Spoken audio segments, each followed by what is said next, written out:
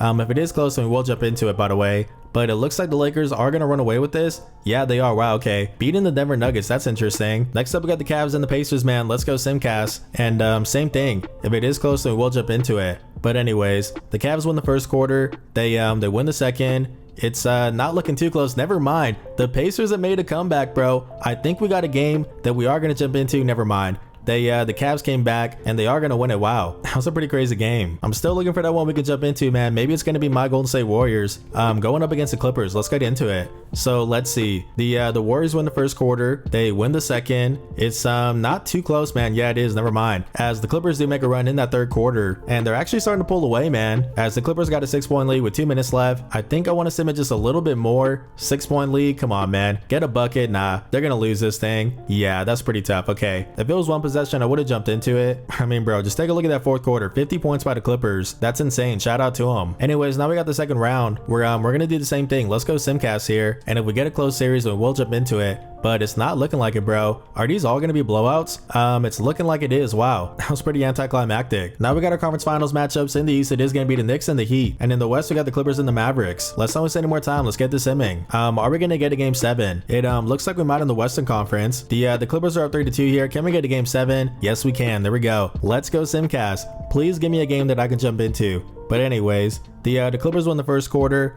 Let's see. They win the second. It's still pretty close here, but they've won every quarter. Let's see. It's kind of close here, but can I get it to under 2 minutes with a 1 possession game? Let's find out. As let's see, man. So it's a 4-point game with about a minute left here. Come on, give me something close here. Still 2 possession. It's I might have messed this up, bro. I probably should have jumped into this, but yeah, nah, this is over at this point. That's my bad, guys. Definitely should have jumped in. But anyways, now we got our finals matchup. It is going to be the Los Angeles Clippers and the Miami Heat. Let's take a look at the matchup. So for Miami, they got Terry Rozier, Tyler Hero, Jimmy Butler, Caleb Martin, and Bam Adebayo. And then for the Clippers, they got James Harden, Norman Powell, Paul George, Kawhi Leonard, and Ivica Zubac. Who's going to win this thing, man? Honestly, I'm not too sure.